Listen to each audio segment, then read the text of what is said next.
મરી જવું. મેં તું કેમ? પેલી એ મને ના પાડી. એટલે મેં તું પેલી ના પાડી એટલે મરી જાવ. મને તો શાદી તો થવી જોઈએ ને. અલા મેં તો અબ્દુલ કલામ અને વાજપેયીએ લગ્ન ના કર્યા તો કઈ ફરક પડ્યો? અને ઘણા કરે છે તો શું ફરક પડે છે? ઋતિક રોશન ના છૂટાછેડા થાય. સવાલ શું છે? આપણને જીવન શું છે, જીવનના અર્થ જ ખબર નથી. આપણે કસરત કરતા નથી. આપણે સાહેબ આજ મંદિર, આજ મસ્જિદ આ મસ્ત હોવું જોઈએ. પાનના ગલ્લા ઉપર 2 વાગ્યા સુધી છોકરાઓને જોઈએ, પછી એમ કે આને કેરિયરની જરૂર જ નથી. જિંદગી બહુ મસ્ત છે સાહેબ. આપણને ઇસ્લામ શું છે ખબર નથી, હિન્દુ શું છે ખબર, કુરાન શરીફ શું છે ખબર નથી, અને જોઈએ બધું ખબર કશું નથી. ઈશ્વર અલ્લાહ એક છે, એ બધા માટે સરખી રીતે કામ કરે છે. આ પહેલું મગજમાં ઘુસાડી દો. એ કોઈના માટે જુદો નથી. હિન્દુઓ બી એ જ કે છે નિર્ગુણ નિરાકાર, જેનો કોઈ રંગ રૂપ આકાર નથી. ઇસ્લામ બી એ જ કે છે જેનો કોઈ રંગ રૂપ આકાર નથી. સવાલ શું છે? આ વાત જુદી છે, પણ માણસ ખોવાઈ ગયો. કોઈને જીવનમાં મજા નથી ને બધું સાલા જન્મતાની હાથે જ એટલું બકવાસ આપણને શીખવાડ્યું છે કે આપણા પ્રગતિની, આપણા સુખી થવાનો કોઈ ચાન્સ જ નથી. સંજય રાવલ સાહેબ એક ગરીબ બ્રાહ્મણનો છોકરો, જેનો બાપ ઓટલા પર દરજીની દુકાન ચલાવતો હોય, એનો ગાર્મેન્ટ સ્ટોર હોય. સાહેબ 3 વર્ષ હોટલમાં, તમને ખબર છે નસીબ બસીબ તંબુરો હોતું નથી અને બનાવવું પડે છે. મેં હોટલમાં વેઇટરની નોકરી કરી છે 3 વર્ષ. I was waiter in hotel for 3 years in my life when I was in college. મેં બુટ પોલિશ કરી છે, મેં ઝેરોક્સો કાઢી. હું બેસી નથી રહ્યો. આપણે કરવું કશું નથી. આ સિસ્ટમ આવી જાય, સરકાર આવી જાય, તું હારો છે સાહેબ. જીવન મસ્ત છે, ક્યારે ફરિયાદ કરશો નહીં. અલ્લાહ બડા બાદશાહ હે. એના ત્યાં બધું તમારે આપણામાં કહ્યું છે કે બધા બે ફરિશ્તા બધું લખે જ છે. હિન્દુઓમાં બી કીધું છે, ધર્મરાજ ચોપડા લખે છે. આપણે કે બધા જાય તેલ લેવાય ચલાવો.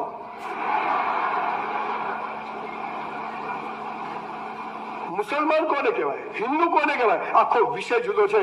પણ આપણને સ્વર્ગમાં ને નર્કમાં જવાની, કયામતના દિવસે શું થશે એનું બધું કહે છે.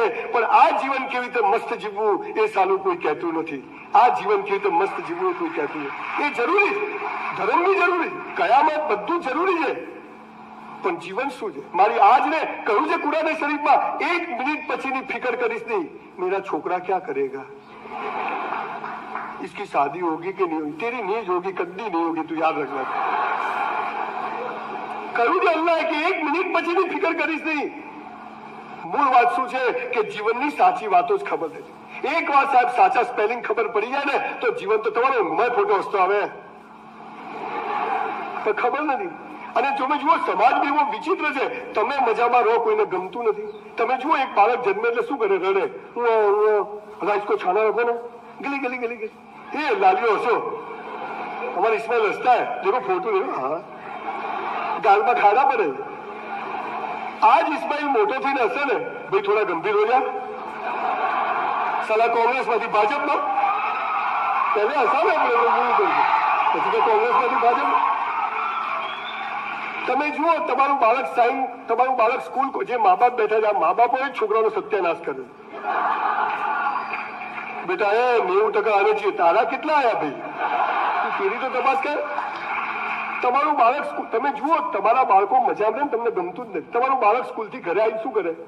ચોપડા ફેંકી દે, બૂટ ફેંકી દે, મમ્મી ખાવા ખા લે. આ સામાન્ય દ્રશ્ય. પણ જો છોકરું સ્કૂલથી ઘેર હસતું આવે, ચપ્પલ સરખા મૂકે, બૂટ કાઢે, દફતર મૂકે, મમ્મી ખાવા, તું સ્કૂલ ગયો તો જ નહીં. કેમ કે દિવેલ પીધેલો આજે હસતો ક્યાંથી આવ્યો? હસતો ક્યાંથી આવ્યો?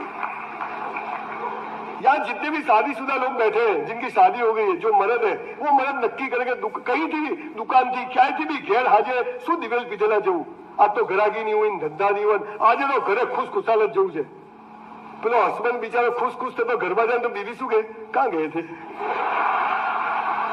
આ રોજ દિવેલ પીધેલા હસતા ક્યાંથી આવ્યા? તમે મજામાં રહો, કોઈને ગમતું. बीवियां नक्की करे कि आज मेरा शौहर घर पे आवे, चलो इसको पानी का ग्लास लेकर दरवाजे पर खड़ी रहूं. क्या रोज पानी अपने घर जी ने बीवी जो पानी का ग्लास नहीं रहा, अल्लाह किसके घर आ गया? તમે મજામાં રહો, કોઈને ગમતું નથી. જો તમારા ધર્મગુરુ હોય, ઓલિયા દેગા, મેં તો ત્યાં જતો સીધો, કે મને આલે હું તને આલું ને હવાલા પાડવા ખોટા વાસી લઈ લે તું ડાયરેક્ટ ચાલે છે. તમે ગુરુ પાસે જાઓ, મજા આવો મને પણ જો તમે ગુરુ પાસે ખિસ્સામાં હાથ બાત નાખીને આમ જાઓ, શું બાપજી મજામાં? એકદમ મજામાં. બાપજી ટેન્શનમાં. તમે મજામાં રહો, કોઈને ગમતું નથી. સાહેબ જીવન બહુ મસ્ત છે. કોઈ ફરિયાદ કરશો નહીં. Never regret for anything in life whatever happen with you. ક્યારેય ફરિયાદ કરશો નહીં. તમે જયારે એમ બોલો ને મારી સાથે આવું કેમ થાય છે, એટલે અલ્લાહ શું કે જખ મારવા. તમને સંભળાતું નથી? માં તો નસીબ જ ફૂટેલા. તું સલા ઢોલ છે ફૂટેલો આખો. આપણે રોજ ફરિયાદ